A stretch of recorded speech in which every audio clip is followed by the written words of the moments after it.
दोस्तों नमस्कार। आज की कहानी है मैं बेटी के घर नहीं रहूँगी। तो कहानी शुरू करने से पहले जो भी चैनल पर पहली बार आए हैं चैनल को सब्सक्राइब करें और ऑल का आइकन जरूर प्रेस करें ताकि हमारी आने वाली सभी कहानियाँ आप तक सबसे पहले पहुँचे। तो चलिए शुरू करते हैं आज की एक नई कहानी। अम्मा और बड़ी भाभी के बीच 36 का आंकड़ा है। दोनों की जीरेबाजी देखकर तो ऐसा लगता है कि शादी से पहले भैया भाभी के नहीं बल्कि माँ और भाभी के 36 गुण मिलाने चाहिए थे। एक मिनट भी दोनों एक दूसरे को सहन नहीं कर सकती। माँ को हर बात में मीन मेख निकालने की आदत है और बड़ी भाभी जवाब दिए बगैर नहीं रह सकती। बीच में पिसते हैं तो बेचारे बाबूजी हजार बार माँ को समझाते हैं कि अब इस उम्र में ज़्यादा टोका टोकी ना किया करो, बच्चों को अपने हिसाब से काम करने दो। हमें क्या चाहिए, सिर्फ 2 वक्त की रोटी। फिर सारा दिन क्यों सिर खपाती रहती हो, आराम से बैठो। कुछ और नहीं होता तो प्रभु का नाम ही जप लिया करो। परंतु माँ है कि मानती ही नहीं, आदत से जो मजबूर है। सास की राजगद्दी कैसे छोड़ सकती है, यह तो उनका हक है।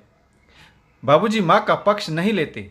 फिर केस सुनवाई के लिए पहुंचता है बेटी के पास। करुणा से माँ अपने मन की हर बात करती है।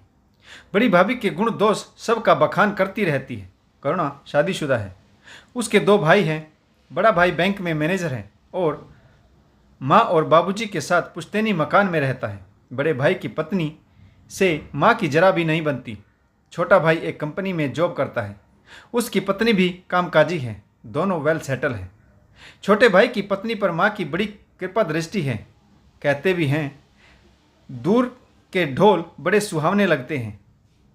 छोटा भाई और भाभी तीज त्योहार और कभी कभार छुट्टियों में माँ बाबूजी के पास आ जाते हैं।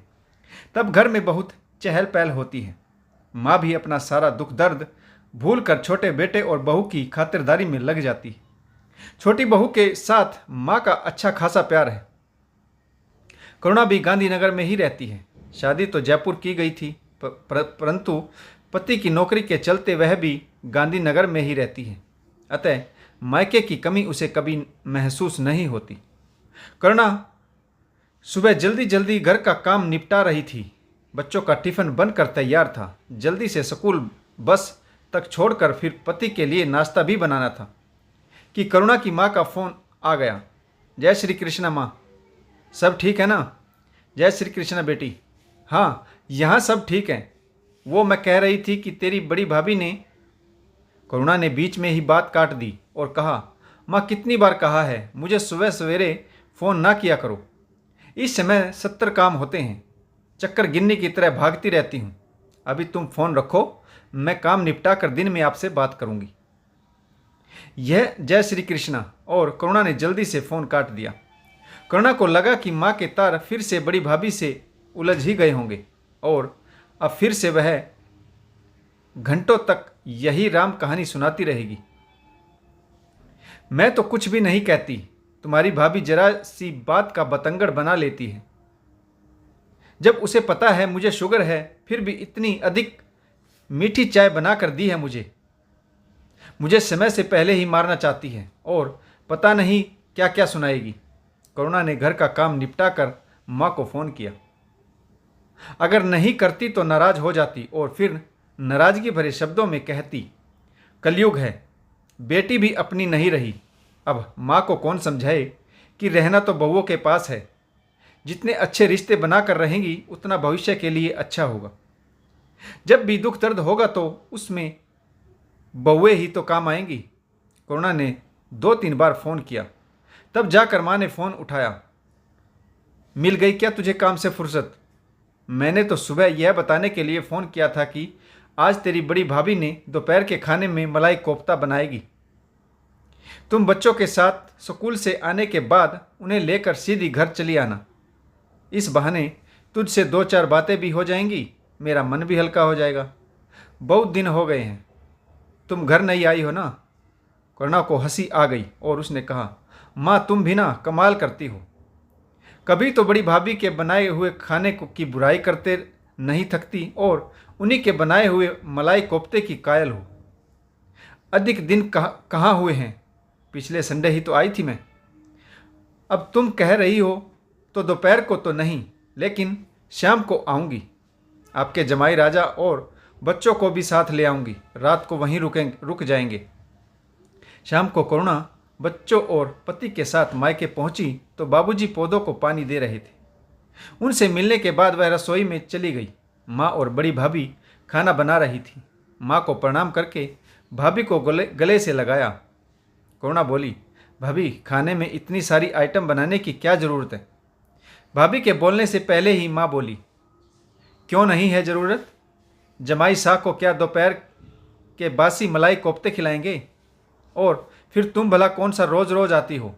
करुणा ने आटा गूंथती हुई भाभी की तरफ देखा, मानो उसकी नज़रें कह रही थी कि हाँ, रोज़ रोज़ कहाँ आती हो, 2-4 दिन बाद आती हो। करुणा रसोई से बाहर आकर पिताजी के पास बैठ गई।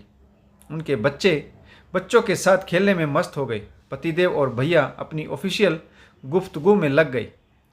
तब पिताजी ने करुणा से कहा, बेटी, मुझे तुम्हारी माँ की बहुत चिंता होती है। कितना समझाता हूँ कि इस उम्र में ज़्यादा स्ट्रेस ना लिया करो। बच्चों पर जमा पूंजी और पेंशन की रकम का रौब दिखाना ठीक नहीं है। कई बार तो तेरा बड़ा भाई भी नाराज़ होकर कहता है कि माँ, तुम ऐसी बातें क्यों करती हो? अगर बाबूजी के पास जमा पूंजी और पेंशन ना होती तो क्या हम आपकी सेवा नहीं करते? बुजुर्गों की सेवा संस्कारवान लोग करते हैं, पैसे वाले नहीं। बिना बात बहू से झगड़ते रहती है। अब इसे कौन समझाए कि यही बहू बुढ़ापे में काम आएगी? अपनी छोटी भाभी को तो तुम जानती ही हो, वह हमें अपने साथ कभी नहीं रखेगी। फिर बड़ी बहू से विरोध पाल लेना कहाँ की समझदारी है? करुणा, मैं बीमार रहता हूँ। अगर संसार छोड़कर चला जाऊँ तो तुम अपनी माँ को अपने साथ ले जाना। मैं जानता हूँ कि तुम्हारी माँ बड़ी बहू से नहीं निभा पाएगी। करुणा ने कहा, बाबूजी, आप फिक्र क्यों करते हो? वह दिन कभी नहीं आएगा कि माँ को बेटी के घर रहना पड़े। पहली बात तो आपको कुछ नहीं होगा, और दूसरी बात, अगर कुछ हो भी गया तो आप बड़े भैया भाभी बहुत समझदार हैं। भाभी हठीली है, परंतु वक्त के साथ बदलना जानती है। यदि ऐसा समय आया और माँ नहीं बदली तो मुझे यकीन है कि भाभी अपने स्वयं में नरमी जरूर ले आएगी। रात को करुणा अपने परिवार सहित मायके में ही रुक गई। रात 1 बजे अचानक से बाबूजी की हालत खराब हो गई और उन्हें सांस लेने में दिक्कत हो रही थी। जल्दी से हॉस्पिटल में एडमिट करा दिया गया। बाबूजी 5 दिन हॉस्पिटल में रहे। माँ भी उनके साथ ही रही, परंतु प्रतिदिन करुणा से बतियाना कभी नहीं भूलती थी। कई बार तो करुणा भी हंसी में टाल देती थी, माँ, तुम भी क्या हो, हॉस्पिटल में तो मान जाओ, यहाँ भी आपको वही सब सूझ रहा है। आज भाभी ने खाना भेजा तो उसमें नमक कम था, दूध में चीनी नहीं डाली थी, सब्जी में हल्दी नहीं थी, रोटियों के किनारे कच्चे थे। पिताजी को हॉस्पिटल से डिस्चार्ज कर दिया गया तो करुणा भी मायके पिताजी को देखने और हालचाल पूछने चली गई। माँ ने हॉस्पिटल की सभी नर्सों और डॉक्टरों की एक्टिंग के साथ साथ 5 दिन का सारा वृत्तांत सुना डाला। करुणा मन ही मन सोच रही थी कि कितना सुंदर और निश्चल रिश्ता होता है माँ और बेटी का। आत्मा से आत्मा जुड़ी होती है, बस शरीर अलग होते हैं। तभी तो बेटी को माँ की परछाई कहा जाता है। पिताजी का हाल चाल जानने के बाद करुणा वापस घर आ गई। देर रात्रि बड़े भैया का फ़ोन आया। उन्होंने बताया कि माँ की हालत अचानक से खराब हो गई। हम उन्हें लेकर हॉस्पिटल जा रहे हैं, तुम भी हॉस्पिटल ही पहुँचो।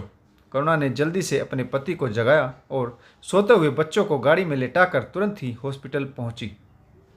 परंतु माँ नहीं थी। उनकी पवित्र आत्मा शरीर छोड़कर जा चुकी थी। निश्चल शरीर बेड पर था। करुणा चित्कार कर रो पड़ी, माँ उठो, बात करो मुझसे। परंतु अब वह आवाज़ कभी सुनाई ना देगी और वह दिन भी कभी नहीं आएगा जब माँ को बेटी के पास रहना पड़े। तो दोस्तों, आशा करता हूँ आपको यह कहानी ज़रूर पसंद आई होगी। कहानी पढ़ने के लिए आप सभी का बहुत बहुत धन्यवाद। अगर आपको कहानी अच्छी लगे, लाइक करें, शेयर करें और एक छोटा सा कमेंट ज़रूर करें ताकि हमारा हौसला बढ़ता रहे। तो भारत माता की जय। जय जवान, जय किसान।